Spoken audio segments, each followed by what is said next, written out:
Good morning, David. Thank you so much for joining me and joining Egypt Oil and Gas for our first online and exclusive interviews for the Egypt Oil and Gas sector. Thank you for being with us.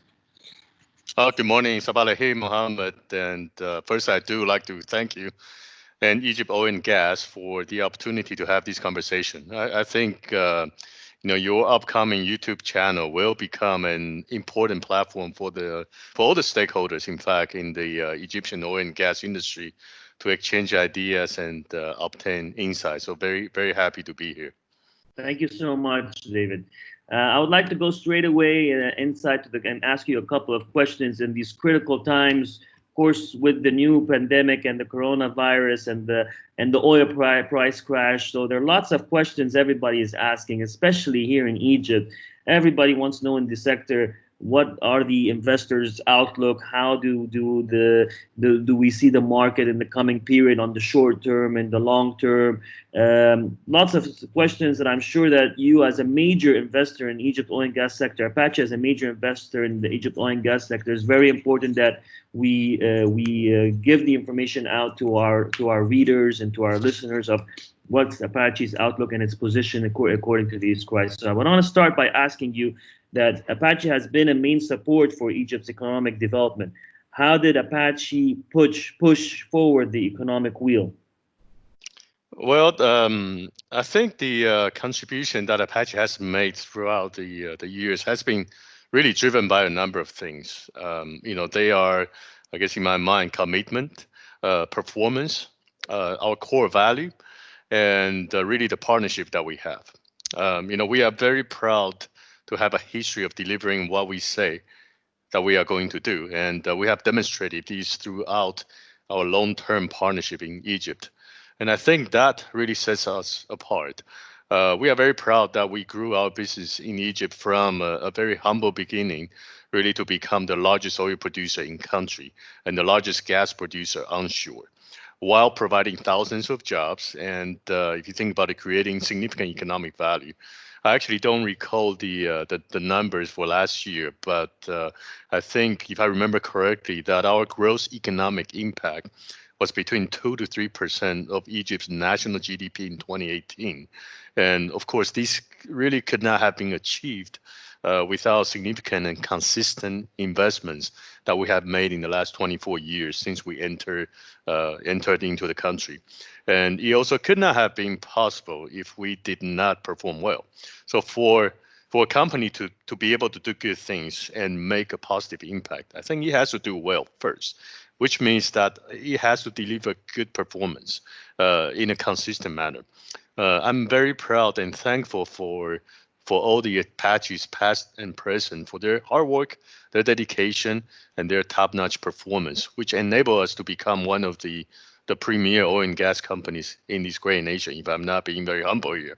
But additionally, I think our company has set a set of core values that really guide our operations to ensure that we always do the right things and that we do things right in order to create value for all stakeholders. And of course, I think we couldn't have made an impact that we have been making without our genuine and constructive partnership with the government of Egypt. We care for our people and our communities, and I think we are honored to play a role in our Egyptian community. Thank you, David. With all that you just mentioned right now, how has the oil price crash affected Apache's investment plans in Egypt? I think the current oil crisis really has impacted all the companies around the world, and really Apache is no exception. And but one thing I do think help us is our diverse portfolio, which is one of the reasons I think we are prepared to withstand the uncertain market environment that we see globally today. And Egypt plays a key role in the diversity of our portfolio, and will continue to do so for many years to come. And given the current market environment, I think we have reduced capital expenditures and activity levels across the company. And of course, that does include Egypt. And although we are, I guess, still maintaining. So it's important to keep in mind that we are still maintaining a very active program in country. In fact, I believe we are still the most active driller in Egypt, and our capital spending plan will remain flexible based on market conditions. And what we do know is that oil and gas drives the global economy and will for many years to come. So we certainly know that that Egypt is in a great place. If you look at the country in terms of the resources, the location, and most importantly, in my opinion, the leadership, to provide that energy. So I'm certain that Egypt will continue to play a key role in Apache's portfolio, and will be a place that we will continue to invest for many years to come. That's good to hear, David. And it's good to hear that Apache is committed to Egypt's oil and gas sector in these critical times. I think it's a very positive message from one of the largest oil players in the country. Gives a very positive message to lots of other also investors. And you're absolutely true. It's all about leadership and country strategy that makes that difference. So if we look into the details right now, you were one of the bidders in Egypt's Western Desert assets. How do you think bid rounds can be more attractive in such times? I think the attractiveness of the bid rounds, is really all about competitiveness, and if the terms and acreage offered can have a potential of value creation for the investors, and really companies, of course, balance risk and reward in deciding where they can deploy their financial resources available to them. And the oil and gas industry has two characteristics that propel, I think, companies to and or investors to constantly looking for opportunities, throughout the up and down cycles. As you know, we are a very cyclical industry. First of all, our industry is capital intensive, and projects normally have a long term, really a long time horizon. So then the other side that you need to look at is that we are also in the depletion business. So in order for us to really be sustainable and viable for the long run, we need to constantly looking for opportunities to replenish our opportunity inventory and resource base. And this applies to all the oil and gas companies around the world. And we believe that Western Desert still has tremendous opportunities to be explored and developed. And we are very confident that by combining our knowledge, our know-how, and the infrastructure we have put in place, really in the concessions that we have operating in the Western Desert, we will continue to generate significant value for the people of Egypt and, of course, to Apache shareholders. And in terms of attractiveness of bid rounds in Egypt specifically, I think in general, I still go back to the reforms that Minister Engineer Tariq Amola has been put in place, really through the modernization strategy for the oil and gas sector as the cornerstone. It is the cornerstone, and it is a key enabler for us to continue to improve. And the improved terms for the bid rounds and opening up new areas with good prospectivity will attract companies, as we have really seen in the last few years. So what the minister has done is enhancing the balance of risk and reward for investing in Egypt's oil and gas. And really, I think this has made Egypt a spotlight of the industry globally. Yes, I would totally agree. Yes, I think the reforms that has been made in the previous years through the modernization program has put Egypt on a different scale of investment attraction, mainly for oil and gas companies worldwide. I would totally agree. So in that government strategy direction of how they are seeing things, how do you see the company? How does the company see the future of investments in Egypt? How does Apache see the future of investments in Egypt? Do you think that the government is taking the right necessary decisions and building the right policies, especially in times like what we're in today, in order to be able to attract further investment? Because the effect of the corona and the oil price crash, maybe it's not what we see today. Maybe it's what we will see in 2021. So are we ready to make the right decisions in order to make sure that we are attracting further investments if either from Apache or from other companies that are already operating in Egypt or that were considering actually and investing in Egypt in the near future? Yeah, so I think, the last few years we have seen a lot of reforms, both on the national level and specifically to the oil and gas sector, which both you, Mohammed, and I are very familiar with. So I think we have made a lot of progress. And the industry today in Egypt, the oil and gas industry is a lot more ready than I think will ever be in the past. And of course, trying to modernize the biggest industry sector in a country of 100 million people is not an easy task. And it's a journey that we need to continue to advance. And we are still part of that journey. So are we fully ready? No, nobody in the world is. But we are in a much better position, I think, than most. And then going back to look at Apache's future plans in Egypt, I think that our successful partnership really in energy production with Egypt has been enabled in large part by, of course, the billions of dollars that we have invested over the years. And Apache Corporation is a long-term partner with Egypt and Egyptians. We have been here for 24 years, and we are today the largest American investor in country. And we remain committed to Egypt because we have a strong partnership with the government, which has strong leaders who are really creating a better life for the people and who are also reforming the economy to create a better investment environment for companies like Apache. And we also see the energy sector, really creating immense opportunities for Egyptians and also for our shareholders for many years to come. And that's why we have made tremendous investment that reflect our long-term commitment to country, such as the expansion of our acreage position in recent years, which you kind of alluded to earlier.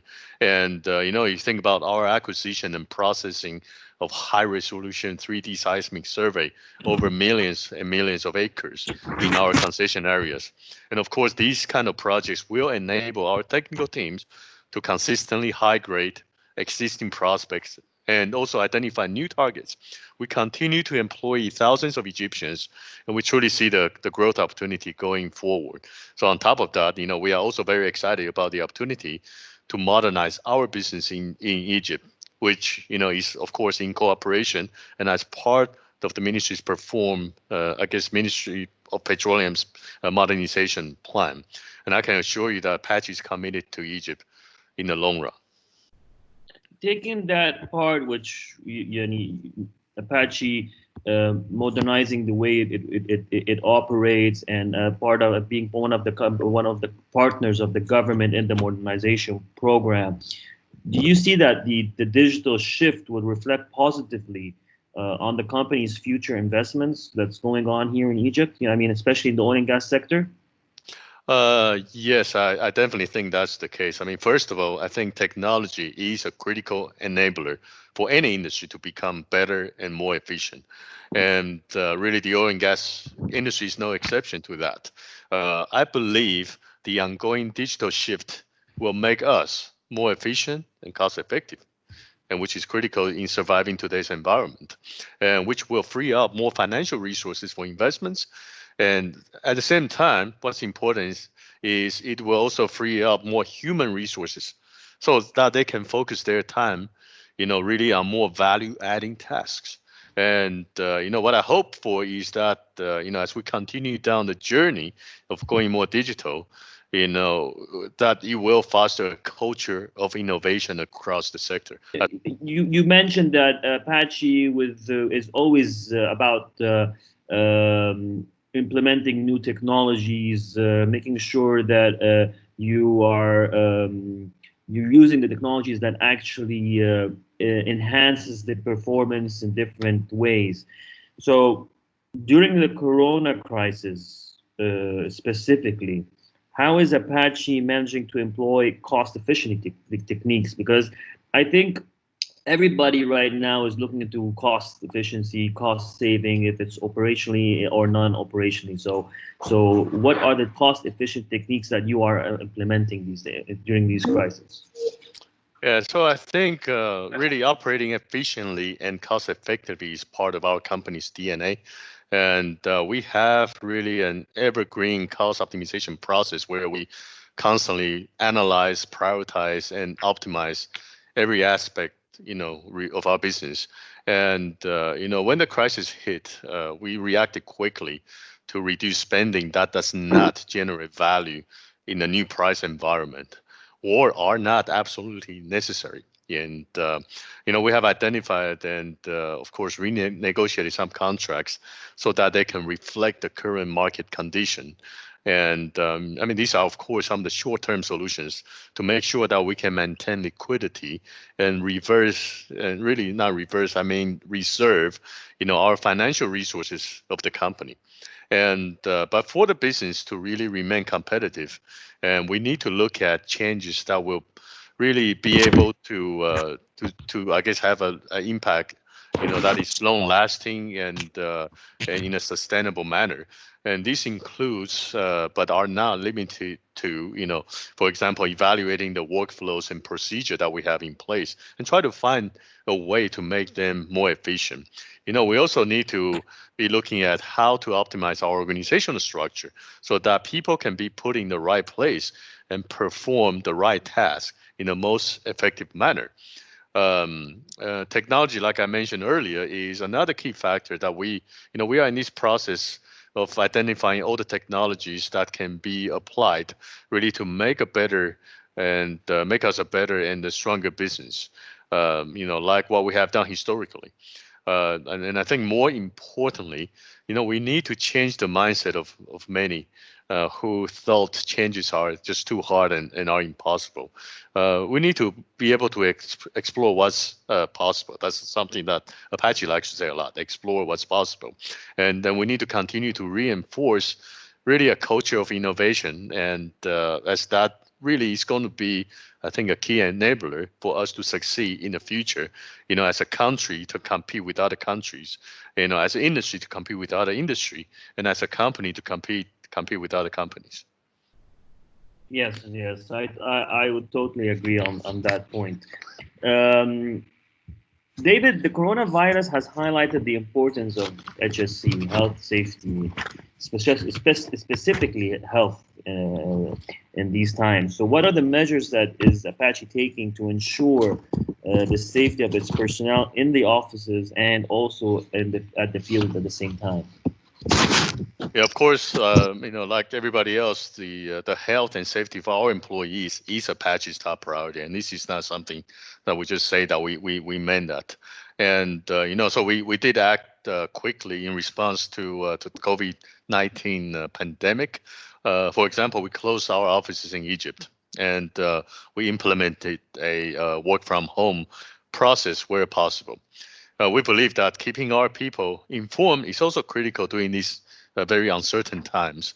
So therefore, what we have done is we have sent health awareness materials, related to COVID to our employees, and we have also provided an Apache medical hotline to answer any health-related questions, or try to help if employees are showing up with symptoms, how we can help them solve the problem. And for our personnel working remotely, we provide online learning modules to help them adapt. So in terms of the field locations, we have introduced very stringent operational protocols, including temperature screenings, health checkups, throughout all the operations, social distancing, and we also have provided, the proper PPE such as face coverings to our personnel. And we have expanded the assessment of companies and vendors coming on site to our locations. And we have increased, of course, like everybody does, which is very good thing to see that we have increased the cleaning and disinfection measures. We have a medical team set up, and we are ready to assist our personnel, whenever that is necessary. Of course, working in conjunction with the Ministry of Health and the Ministry of Petroleum. Great, perfect. During the challenging circumstances, David, especially now the private sector is expected to play an even bigger role in these challenging times. What initiatives have you implemented to support the Egyptian community during the COVID-19 pandemic? Yeah, that's the good question. And, Apache remains committed to supporting the communities where we live and work. That's really part of our operating model and is in our core value. Recently, in coordination with the Ministry of Health and Population, and also with the Ministry of Petroleum and Mineral Resources, we purchased medical personnel, personal protective equipment, again PPEs, to issue to the hospitals dedicated to responding to COVID-19 in order to help protect the healthcare workers, of course, who are most vulnerable and who are really contributing in this crisis. And the team of Apache personnel, worked to procure and quality test, more than 160,000 surgical face masks, more than 330,000 pairs of latex gloves, and also we have purchased, over 1,000 plastic transparent face shields. And in addition to those donations to the hospitals, we also work with the American Chamber of Commerce Foundation in Egypt and UNICEF to support, the private sector's alliance that is working to purchase medical supplies, including ventilators, PPE for 300 hospitals, and 1,000 primary health care units. And I think also that program also supports about 50 quarantine and fever hospitals across the country. And beyond donating PPEs, we also have helped raise awareness of COVID-19 and personal protection amongst the teachers at the 201 Springboard community schools that Apache has built through our Springboard School program in 3 governorates. So that provides, educational opportunity to underprivileged population. So those schools that we have built has thousands of students and teachers in there attending every day. So we want to provide information to them so they can be aware. And also, in the Nina village in Venice Wave, adjacent to Apache's operation area, Apache has worked with Life Vision, which is an NGO, to develop posters illustrating ways to protect yourself. And, we also supported, of course, health awareness sessions for community members to learn about COVID. And we'll continue to do what we can to pass through and fight this global pandemic together. Great. David, the new normal that refers to the post-pandemic world. There's a new normal that we all have to get used to. That we still don't maybe understand 100% of what that new normal would look like, especially in different operations and different business, and even in our personal life. But how do you view the oil industry after coronavirus crisis is over? And what changes would occur in this sector? So as we have seen, this year, when crisis hits, it can be very fast and furious. And just as we have seen in the last few months, that uncertainties on oil demand have really increased significantly post COVID-19. And as the way we live and we work, I think will change. COVID-19 is really forcing many organizations to redefine what a normal workday looks like. I mean, you and I, we are right now talking, over a video conferencing instead of sitting on a panel physically. So a shock of this scale, I really think will create a discontinuous shift, in the preferences and the really expectations of individuals as citizens, as employees, and as consumers. And I think this will deeply impact how we live and we work. Are people going to travel less, both for business and pleasure? How many companies will really now ask their employees to work remotely? How is unemployment around the world going to impact people's behavior? And when and after COVID-19, there can be another pandemic that hit us. So I think, really all these will relate to the tremendous impact it will have on oil demand and the uncertainty with that. So I think we as an industry really have no choice but to remain focused on improving our efficiency and lowering our costs. Because I think this really might be the only way for us to remain competitive and be prepared to survive the next crisis. And so how do we use technology will emerge, more clearly over the coming months. And I think that will, again, be a key enabler for us to continue to enhance our operations and performance. And I think this crisis will reveal not just, vulnerabilities that we have seen today, but opportunities that will come up to help us again improve our business going forward. And for us, I think it's about continue to produce energy safely and efficiently, and that will continue to benefit Egypt, and no matter what the situation is around us. David, my final question for our interview today is mainly focusing on how, with many now working from home, it became a bit hard to separate personal life from work. How can you have a work-life balance at the same time when you're working from home, especially with the around Yeah, you? it is tough. I'm personally suffering from that, I think, so I don't know how qualified I'm here to give it the advice, but there are, of course, many pros and cons associated with working from home. And I think one challenge is that, it is really affecting many. Many are struggling really with separating personal and work life, like you said in your question. There are many suggestions available, to minimize this impact, such as, people say physically set up a different office, a different workspace, so you can have your family life, you can have your work life separately. Of course, not everybody will have that luxury. And then the other thing that might also help is that we set a schedule, for work. Just like if you were going to a normal office environment, at a certain point in time, you should stop unless there is an emergency. So I think really to make this work, a conscious, effort needs to be made to achieve that balance. And beyond just the individual efforts, I also think that management companies really need to let their employees know that it is okay to separate work and personal life in this environment.